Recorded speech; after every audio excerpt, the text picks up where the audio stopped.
Rivers messed up his foot. He's going to have surgery, but he's still balling, still tough. That right there is Jonathan Taylor, 39-yard touchdown. All right, so fourth quarter now. Strager, here you go. Head scratcher. All they need is to score, and they are literally on the 2-yard line. Talk about scratching your head. Deshaun Watson fumbles the snap, and the Colts hop on it, and that is your game. They would have scored and won. Oh, Watt is still like, what just happened? But the Colts are 8-4. They deserve to be praised for the win. They won this one 26-20. And Rivers praising for him for his toughness, dealing with quite an injury there. Time for our GMFB Game Balls. We highlight the guys who deserve a little bit of extra love for their efforts.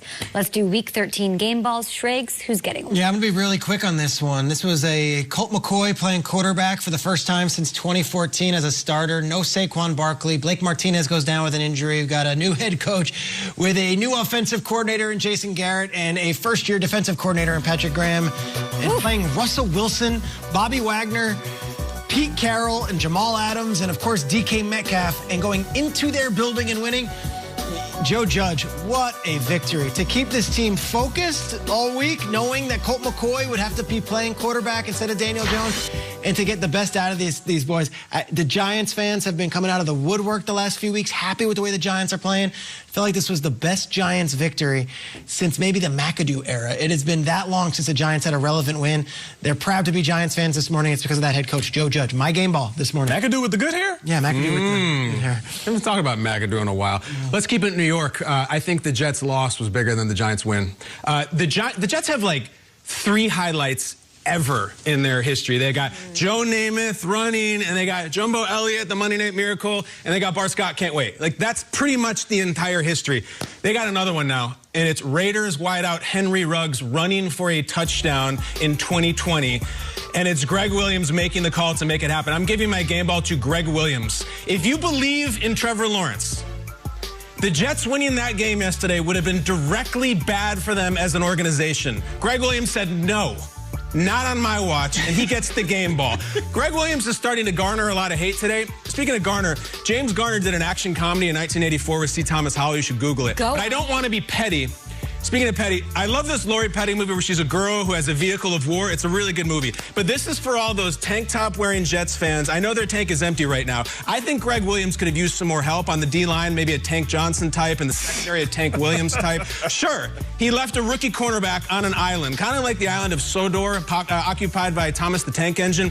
And if he brought that idea to that show where you like sell business ideas to Mr. Wonderful and Mark Cuban, even they would be out on that. I think actually Greg Williams deserves a prize. Like, I would send him a bottle of something. What's that thing where Snoop says, my homie Dr. Dre came through with a gang of, what is it? Tanqueray. I would send him a Tanqueray. And I'll tell you this, and I'm dead serious. When the Jets get the #1 overall pick, and they will, and I believe they will spend it on a quarterback from Clemson, and when there is a Trevor Lawrence Super Bowl parade, the Grand Marshal should be Greg Williams for making it happen, and he's going to show up like Mike Dukakis, driving a tank down 57th Street or wherever the hell they have. We got a Dukakis in a tank, and it's going to be Greg Williams in a tank, drinking Tanqueray, shouting out to Lori Petty, James Garner, and Thomas the Tank Engine. It's the little differences. The little plays make a difference, and when they're Super Bowl winners because of their quarterback, it's the play against Ruggs that Greg Williams made the call on back in 2020. Historic. Great job. Game ball, Greg Williams. So you're talking to Benny and Ho-Hocus, and you're saying, don't call, don't use this AM radio, first time, long time, and say you're mad. Send them an edible arrangement for sending the house on that blitz. Absolutely. You should, and you know what you should be saying? Thank you very much, Greg Williams. That's what you want to say. Thank you. Thank you very much. Well, so can we talk about Justin Jefferson for a moment? He is blowing past everybody in the Rookie of the Year conversation. Justin Herbert was a thing for a while, not after putting up nothing against the Patriots. Justin Jefferson now has 1,000 yards, you guys, in his first 12 games as a rookie. He joins Randy Moss, Anquan Bolden, Odell Beckham, and Marquez Colston as the only guys to ever do it. He is 4th in the NFL in receiving overall right now, and I do think he's at the forefront of the Rookie of the Year convo. Yeah, can't do it. Sorry, Herbo, you're out. He's in, and he is just so special, and it's really just crazy. I know rookie receivers come in nowadays, and ever since Keenan Allen did it a bunch of years ago, like there's been more 1,000-yard receivers, but this year, with so much adversity, with losing Stephon Diggs, with COVID, with all of that, for a rookie like like him to be so confident and so fun to watch is really remarkable. I love Justin Jefferson. He's balling out, one of the best in the business. For me, my game ball is going to Baker Mayfield. Okay. Baker Mayfield was praised when he first got in.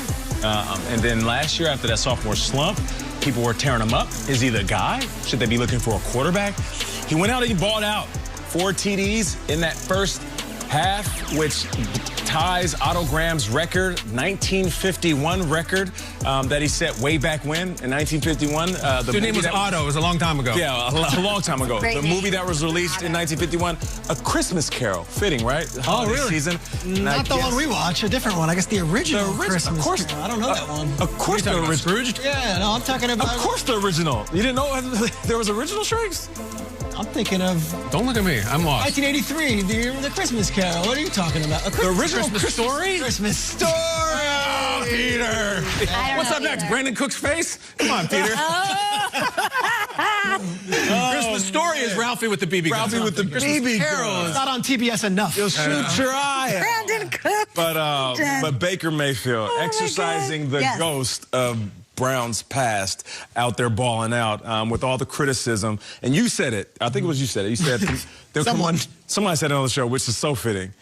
Them insurance commercials hit a little different now that they winning. Now they're hilarious. Best commercials out. No, it's the Step Brothers. Like, whatever the funniest movie ever, it's that. I fall off my seat laughing now. Shout out to Baker Mayfield. You didn't want him to change. Yeah. Do you feel like he's changed? A little bit, but he still is super snarky. Yeah. Have you been tracing this thing Baker does after every game? He gets in all these references, and afterwards he goes something yesterday like, when I think about doing something, I think, would an idiot do this? And if the answer is yes, I don't do it. Like, he's really enjoying himself right now, so I don't think he's changed. He's just evolved. Yeah, maybe grown up a little bit. That's great. I mentioned Justin Jefferson, 121 yards, made him a fantasy stud yesterday.